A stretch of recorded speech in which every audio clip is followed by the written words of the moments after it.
So the reason I'm interviewing you is because I want you to think about, I guess, a couple things.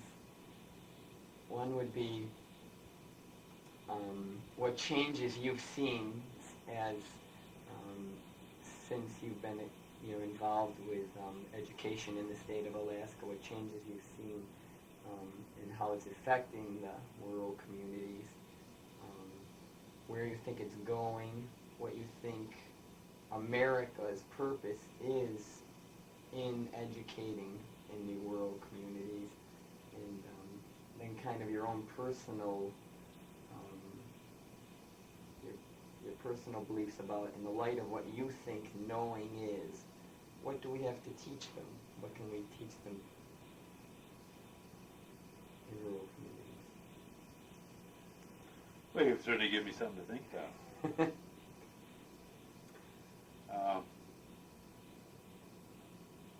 Let me go to your first one and talk in terms of the changes that have happened. But maybe before I do that, maybe I could start a little bit with the last question as to what it is that the schools might be able to offer to Alaska natives or rural residents, but particularly Alaska natives, who possess a different culture than the more typical Western European, or quote the American culture, as you said.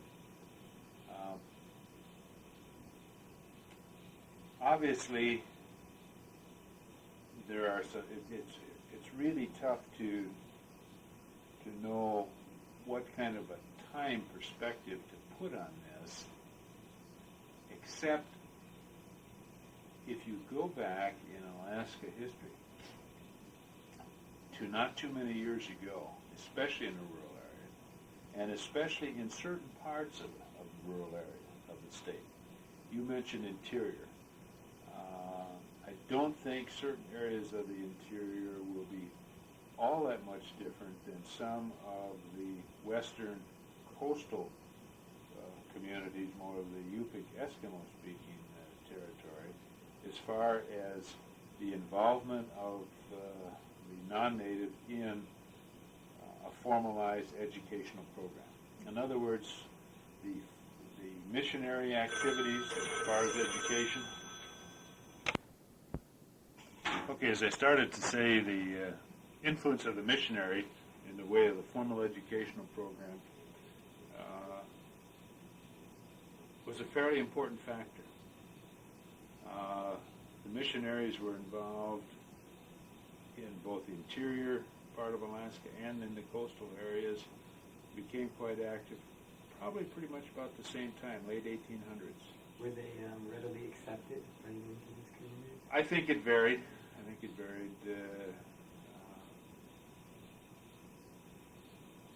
But nevertheless, they began to bring about some of the things which were later incorporated into our formal education system.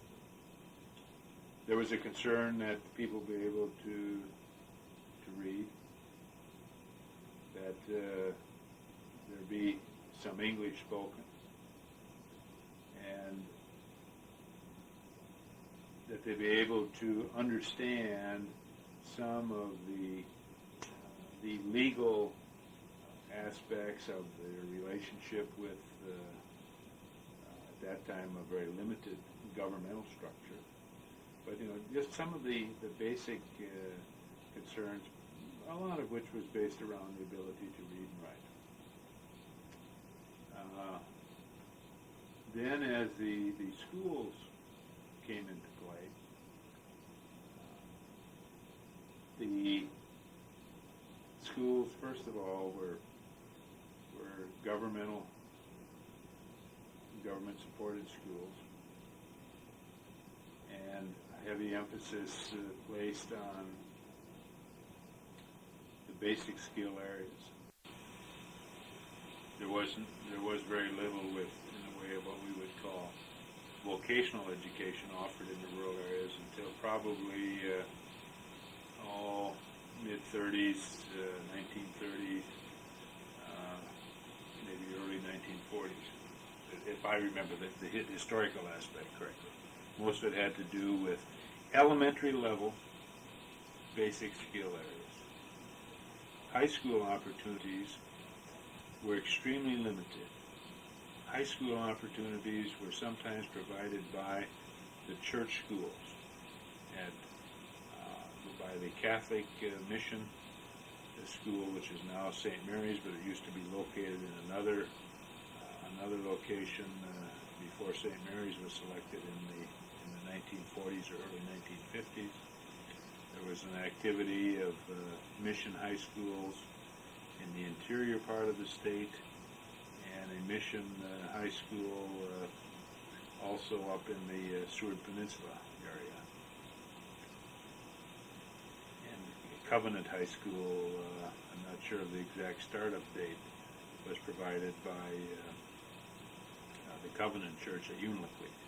So the initial educational effort, as far as what was taught by the formal schools in the villages themselves, was mostly elementary grades, primarily basic skill areas, and there was no effort from everything that I have read to include native cultures in the curriculum, even to the extent that the native language was forbidden to be spoken in the classroom. In fact, students were punished for speaking the native language. Now, that meant that after the elementary level, the formal education in the villages themselves did not exist. It was necessary to either go to one of the mission schools for high school, or beginning in probably the 40s, latter part of the 40s, some availability to federal boarding schools, such as Mount Edgecombe. But the opportunities were very limited. So for youngsters after the age of, say, 13 or 14, there was no formal educational program available to them. So I'm bringing this up because it kind of narrows the scope. Mm-hmm. When you say as you look at what the white man's educational program could mean to the communities, I think a lot of that came about because of the early involvement with some of the missionaries who emphasized a concern for reading and writing.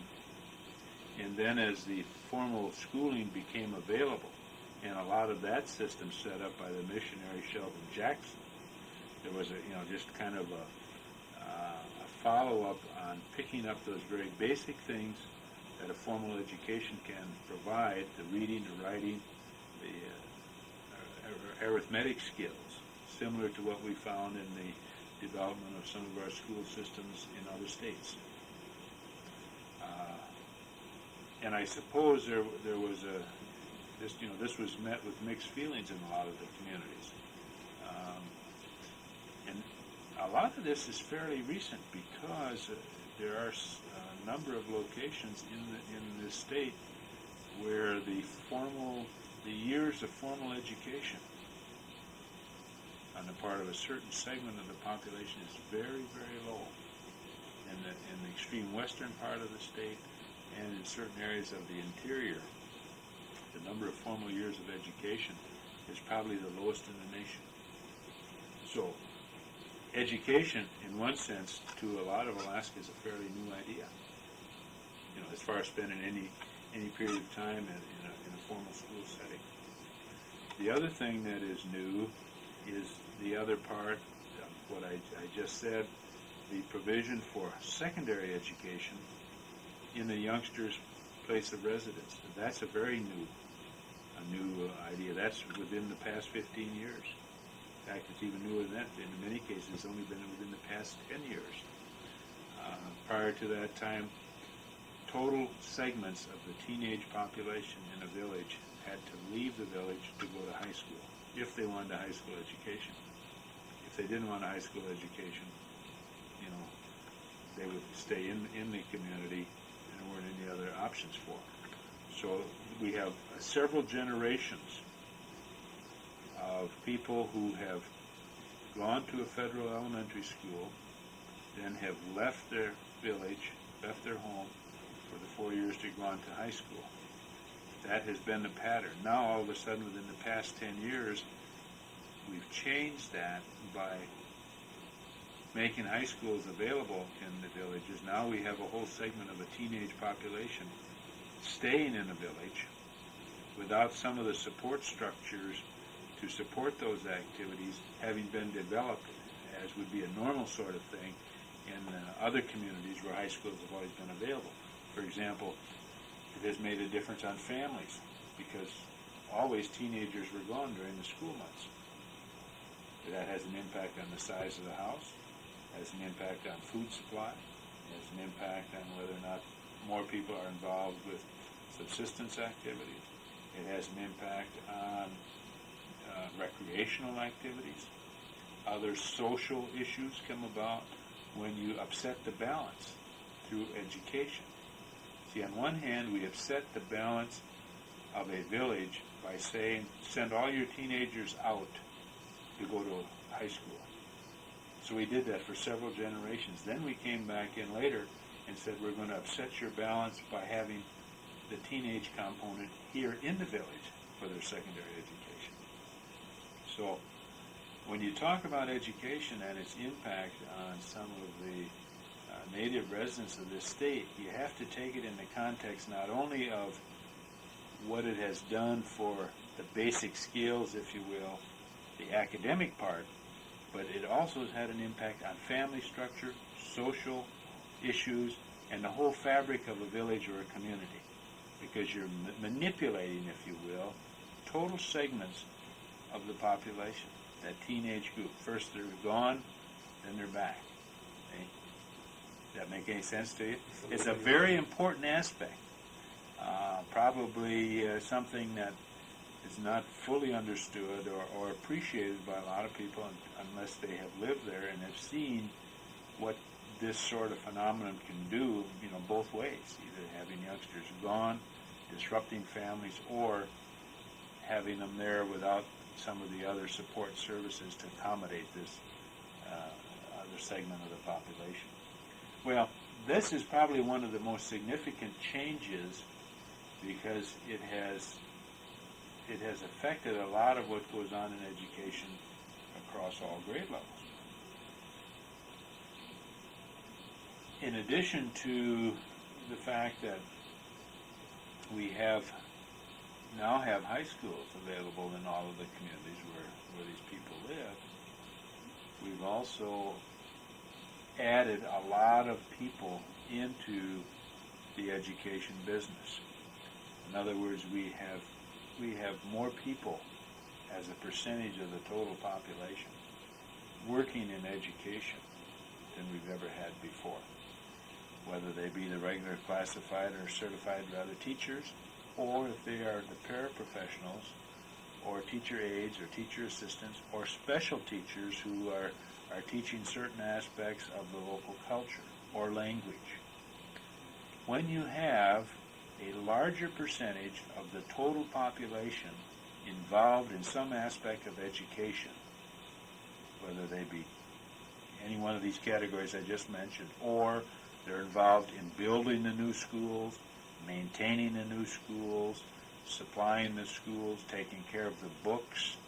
You have more people as a percentage of the total population involved in education. You immediately elevate the conditions of education or the concern for education, the involvement for education to a different level. Because more people are talking education, more people are involved in it. And I think the records would show that as a result of the small high schools being developed, the decentralization of both the federal and the state educational system to create local school districts, and the large amounts of money that have been spent on education, we would see a tremendous increase in the past 5 to 10 years in numbers of people in rural Alaska working in education or being involved in education. That has had a major impact. So I've now identified two things for you that have changed education a lot, in my view. One is the movement both first out and then back into the community of the teenage population. Secondly, a factor of a larger percentage of the people of a community being involved in education through employment or other kinds of duties as local school board members. Who's been the cause of this? Who's been spearheading the increase? Well, the people themselves have brought this about because of a concern for both of those issues. One, disruption of the family. This is very harmful to young people, and locally the residents knew that, so they wanted to see that change. And secondly, their frustration with the state or federal government being unable to respond to the needs for education as they saw it. So they became active politically, and through the political process, made changes in both of those areas, and in my view, for the better. So it initiated, or it was started with the people locally through a variety of meetings and groups being organized, petitions, and so forth. Anyway, those are two major changes. And both of those happened to coincide with the increased availability of money to spend on education. So we were able to do some things fairly quickly. A third area that came about that I think in the rural areas has had a lot to do with it is the related interest in preserving native languages and certain aspects of native culture in the school setting. Some of this brought about by the Office of Civil Rights, as far as making programs available for youngsters whose primary language is other than English. And a large amount of money has been injected into the educational system to address the non-English speaking question, or what is called substandard English speaking. And in order to make that effective, it was felt we should also include programs that dealt with the culture in addition to the language. So we have fairly extensive programs of bilingual education and multicultural education. To me, that whole effort has played a major part in the change of rural education. And what it's doing, it's doing a number of things, but one of the interesting aspects of that is that it is not only bringing more of the community into education, it is also helping to develop pride and interest in certain aspects of the culture that without this program I fear would be lost, because we're having more young people wanting to learn more about their own culture, and also we're promoting the interest in the language and the utilization of the native language. We're doing it right in the school system, because we feel that the school districts feel that it's an important part to help youngsters achieve academically if they're also able to develop their own language skills and to have an appreciation for a number of aspects of their own culture. Do the natives in the communities have an equal desire, though, to learn this, thousands of years of Western civilization's history? Do they have an equal desire for that? I don't know.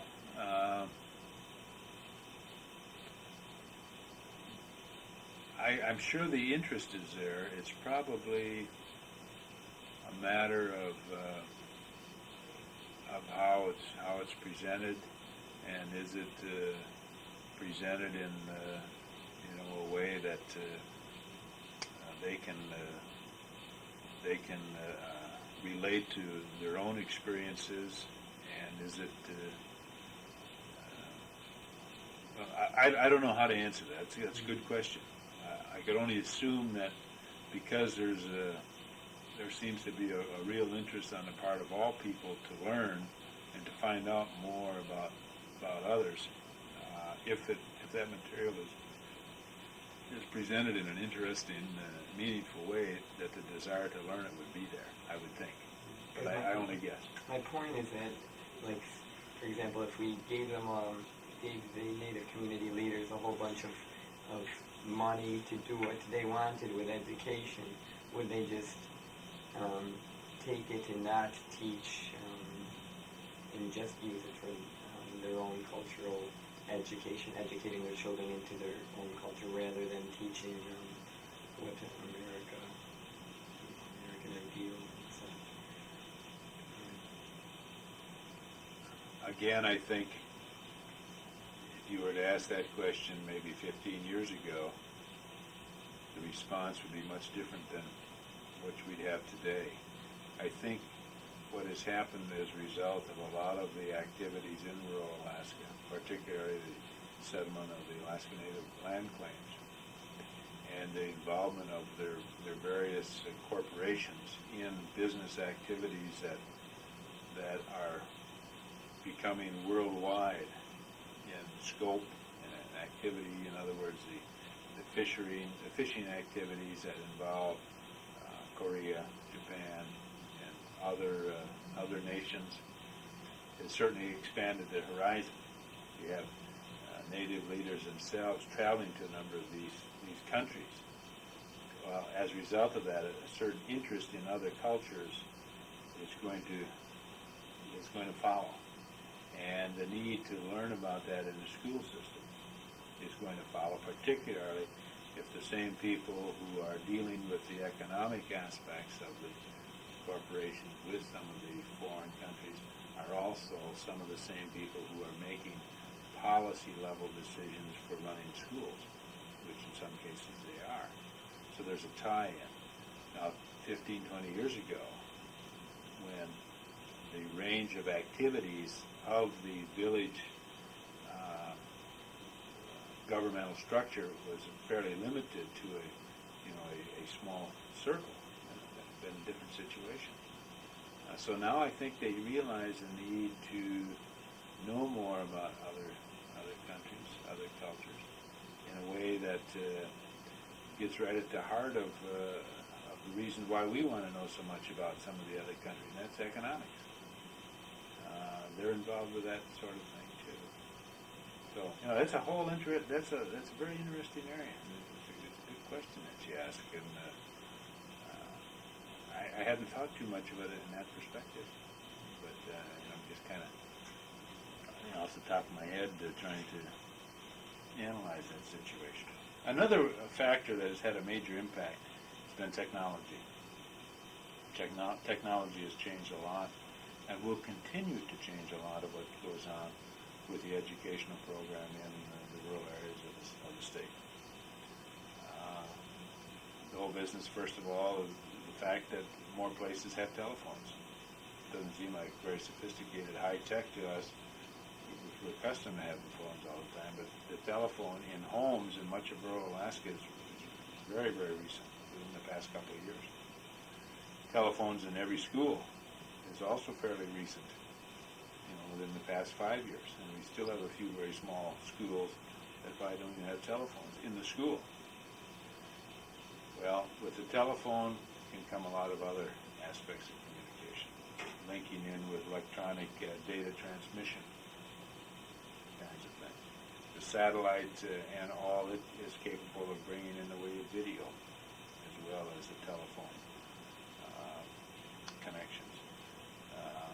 But the whole business of technology has changed what's taught in the school, who teaches it, how it's taught, and it enables another segment of the school population or the village population to have an aspect of education that they didn't have before.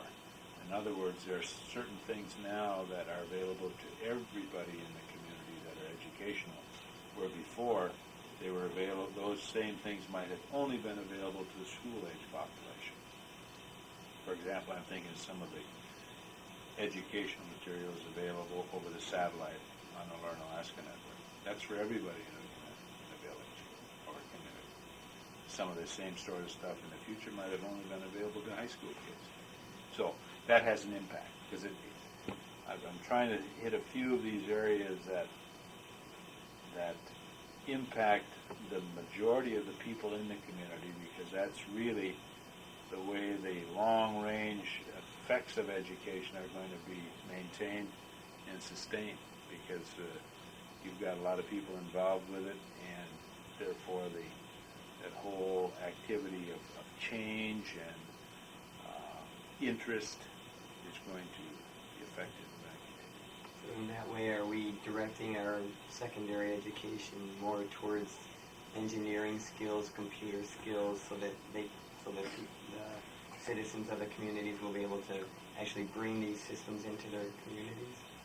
Like for, engineering for having hydroelectric stuff, and do they see potential for that, and are they gearing their education for those reasons? I think that's a big part of it.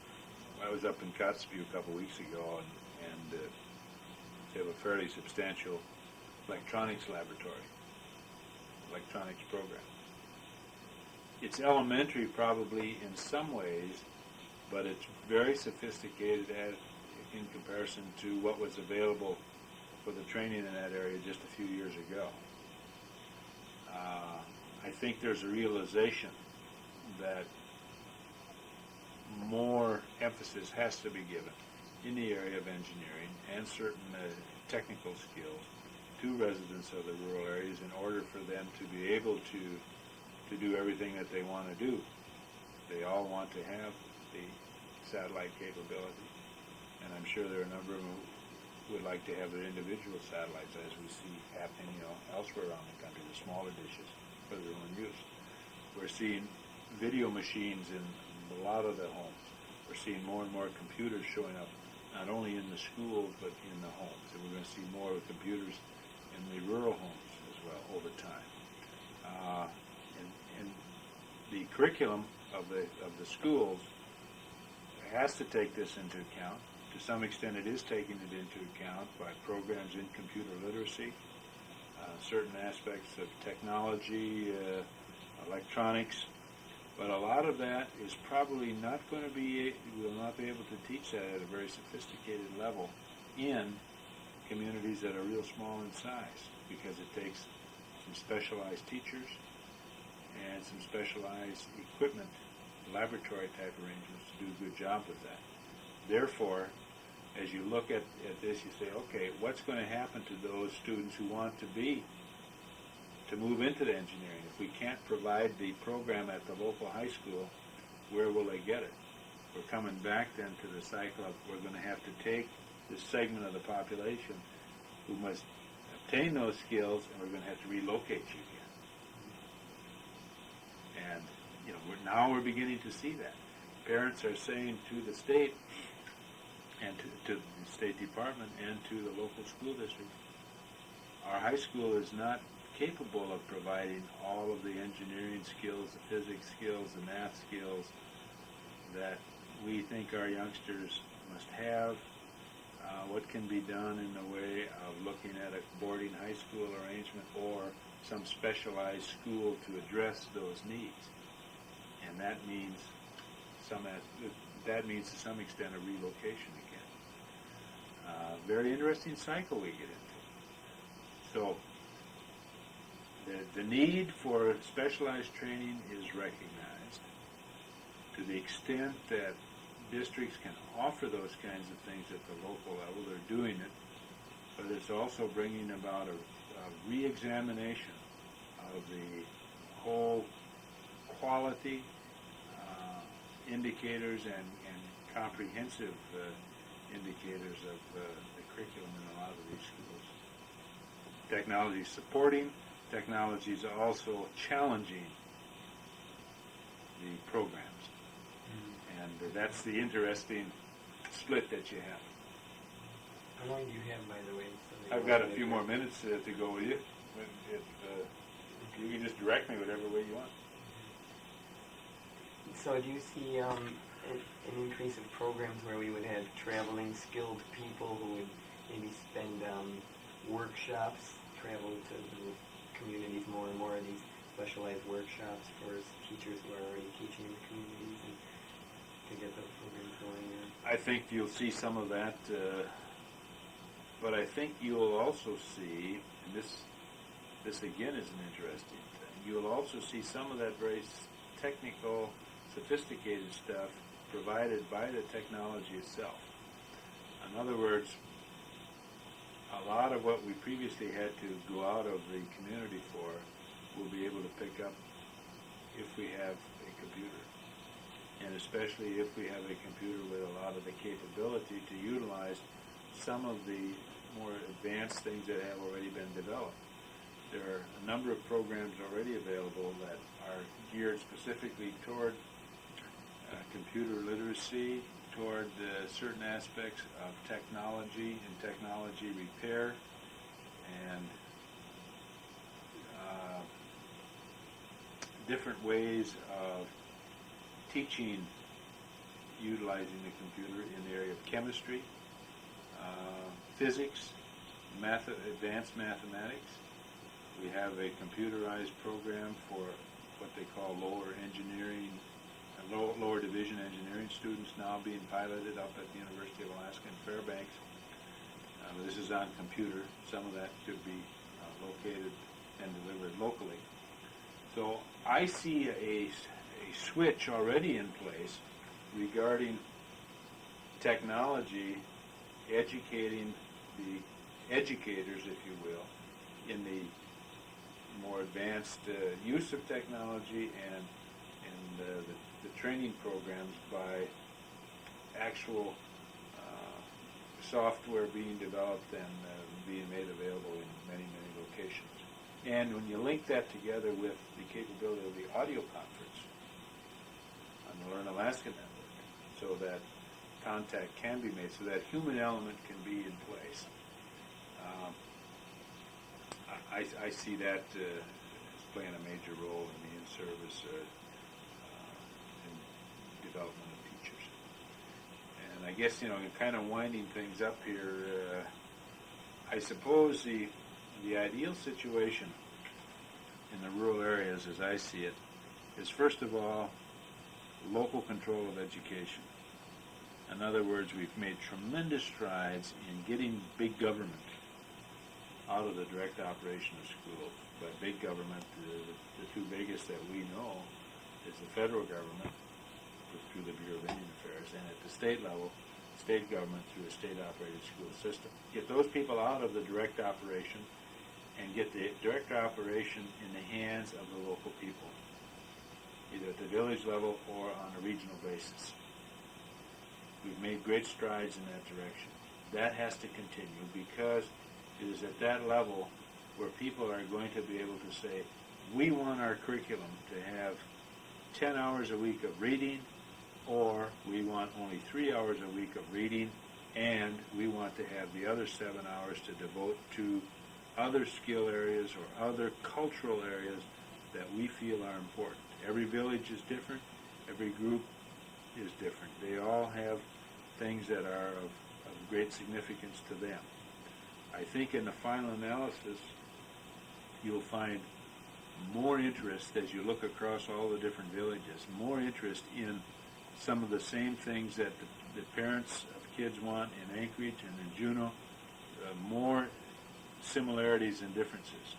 They all want kids to be able to read, write, to do mathematics, to understand their history, to understand the history of others, to be prepared to move into further educational programs or to move on to a vocational skill area. They want their youngsters to recognize their own worth and to be contributing citizens to communities and have respect for others, and just a whole series of the same kinds of things that we would expect of that parents would want most anywhere. However, the main difference is that the parents themselves, through the governmental process that's set up for them to be involved in running their own schools, I think makes all the difference in the world. And final question, Ray. What do you see would stand in opposition to that goal of getting this education in the local hands? What are we up against in order to get that? Well, I think we have a lot of the pieces already there. The momentum will have to continue to move, and what can happen to slow that down is first of all, if funds become very tight, there will be a concern that we'll have to centralize, because through centralization we can have greater economies. We have taken that position erroneously in this nation before, when we thought we ought to consolidate all these rural high schools, all these rural school districts in the Midwest and elsewhere in the country. You've heard about that, where the little 1 and 2 teacher school districts and schools, and in some cases even total districts, were said, we will consolidate you and take into a bigger area, because by consolidating and centralizing we can do more in the way of getting better utilization of our money. And that hasn't worked. But that will be something that will slow the momentum here, is the availability of money for education. Secondly, that if there isn't a bit of caution in looking at the involvement of the state in educational matters, it's very easy to slip into the trap of determining the standards for performance at the state level, academic performance at the state level. Determination of academic performance at the state level will lead to greater degrees of state control. By that I mean, if there's a preoccupation with performance levels being established at the state level, the next thing will be the establishment of the curriculum at the state level. And once you begin to establish a curriculum at the state level, the next logical step is to determine who's going to teach. And soon all of the things that have made our system strong, or if they're continued, will make our system even stronger, will be lost through this whole state centralization effort. I don't think that's going to happen in Alaska, but it could. And that would slow tremendously all of these different things that I've mentioned to you. I've seen it happen elsewhere. So, those would be the greatest impediments. All of the pieces are there right now for a high degree of local decision making and a high degree of local control. And that has, watching that whole evolution since the time of the missionary, and reading about it, I think, as you put all those together, those lead to the reasons why I think we have a system that is very responsive to the desires of the local people and does reflect what parents want for their kids. Not totally, but I think in the rural areas and the smaller communities, quite frankly, it's more responsive than it is right here in Juneau, because more people are involved as a percentage. And we don't have all that many things in some of our other larger communities in this state to point to as being nearly as strong as some of what I've just indicated to you here for the small communities. Makes a lot of sense. Yeah. Of course, I'm not totally objective in that regard, but I'm trying to be my response to it. It's important for you to have bring in your personal beliefs, because there's a lot of influence. So, any other questions? Not unless you feel you've answered this final one, which would be what you personally would want to see happen in a rural community that you don't see happen now. I guess the only other thing that I would like to see is, I wish I could somehow or other convey to everybody, both in the villages and outside, but particularly outside the villages. I think people in the villages themselves fully understand this for the most part, and that is that education is a process that takes time. That there are many parts to the educational system that have to be put into place in order to make it happen. You have a structure, you have a financial system, you have a curriculum, you have personnel, you have the governance structure. All of these different pieces have to fit together. And there's a tendency to want to see things happen very quickly. They say, well, if you have the new school, why aren't the kids already reading better? It doesn't work that fast because education involves more than what happens in a school. Education comes about as a result of a lot of factors and a lot of forces and a lot of influences. And I guess what I'm leading up to is the fact that some people are very eager to assess and evaluate and pass judgment on whether or not a program is working or not. And before a program's ever been given a chance to work, some people want to start overhauling it, tearing it down, throwing it out, putting something else in. And I don't think you can do that. And I don't think you can do that when you realize how long it takes for the results of a system such as this to really begin to show up. And I'm fearful that if there isn't something that immediately happens to raise a kid's academic achievement scores,